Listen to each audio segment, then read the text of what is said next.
के गठन कर ये मांग केंद्र सरकार के कर्मचारियों की काफी समय से चल रही थी और स्टाफ साइड का जेसीएम का सेक्रेटरी होने के नाते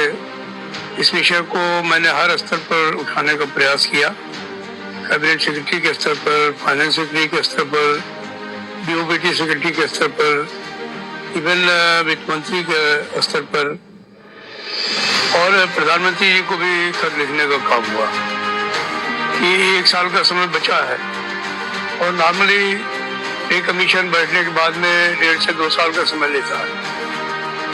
ऑल इंडिया रेलवे फेडरेशन के लेवल पर ये फैसला कर लिया था कि हम अगर जनवरी के महीने में पे कमीशन का अनाउंसमेंट नहीं होगा तो फरवरी का महीना जो है वो हम लोगों के लिए संघर्ष का महीना होगा। तो ये हम लोगों ने निर्णय लेने का काम कर लिया। पूरे तौर पर ये मत है कि मल्टीप्लाइंग फैक्टर जो है वो हमारे लिए बहुत महत्वपूर्ण है। अभी हम लोग अपनी बैठक बुला रहे हैं जैसे स्टाफ साइड की, वहाँ पर सारे लोग मिल करके बात करेंगे, क्योंकि जब हम लोग मेमोरेंडम देते हैं तो जो भी मेमोरेंडम में हम लोग चीज़ों को रखने का काम करते हैं वो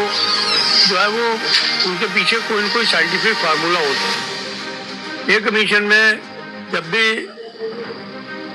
पे कमीशन की नीति बनती है तो वो डॉक्टर आर्कराइट के फार्मूले के ऊपर बनने का काम होता है, जिसके अंदर ये निश्चित है कि किसी भी एक व्यक्ति में को कितनी कैलोरी जो है वो खाने की जरूरत होगी, उसके मकान पर कितना खर्चा आएगा, उसके ट्रांसपोर्ट पर कितना खर्चा आएगा, उसके जो बच्चे हैं उनकी शिक्षा पर कितना खर्चा आएगा,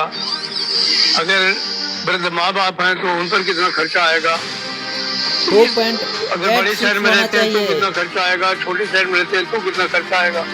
तो ये तमाम चीजें जो है वो देखने की होती हैं। तो उन सबकी गणना हम लोग करने का काम करते हैं और प्राइस इंडेक्स के हिसाब से उस समय जो प्राइस इंडेक्स होगा, जिस समय इस रिपोर्ट को कंक्लूड किया जाएगा, तो उसके आधार पर हम लोग जो है वो करंट प्राइस इंडेक्स और फ्यूचर प्राइस इंडेक्स में कुछ कंपेरिजन करके उसको औसत लेने का काम करने का काम करते हैं। पिछली बार सरकार ने जो है वो पे कमीशन के ऊपर दबाव डाल करके जो हमारा 20,000 रुपये मिनिमम था उसको 18,000 रुपये करा दिया। ये एक बहुत बड़ा नुकसान था।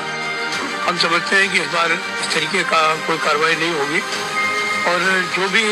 चीज़ें पे कमीशन जो है वो स्टाफ साइड के साथ तय करेगा उसमें बाद में कोई परिवर्तन नहीं किया जाएगा। बाकी मुझे पूरा विश्वास है कि सरकार जिसने कि इसको अनाउंस करने का काम किया है पे कमीशन को, आने वाले समय में सरकारी कर्मचारियों की ताकत को वो समझ रही है और जिस शिद्दत के साथ सरकारी कर्मचारी देश में विकास को बढ़ाने का काम कर रहा है उसका भी उनको भान है, उसके बारे में भी उनको जानकारी है। तो मुझे आशा है कि अगर प्रधानमंत्री जी विकसित भारत की बात करते हैं तो विकसित भारत की कल्पना एक संतुष्ट केंद्रीय कर्मचारी के बगैर नहीं की जा सकती। तो मुझे पूरी आशा है कि उनको संतुष्ट करने के लिए कोई भी घटतौली का काम नहीं होगा। उनको जो साइंटिफिक तरीके से डॉक्टर आर्कराइट फार्मूले के अनुसार उनका वाजिब वेतनमान बनेगा उसको सरकार देने का काम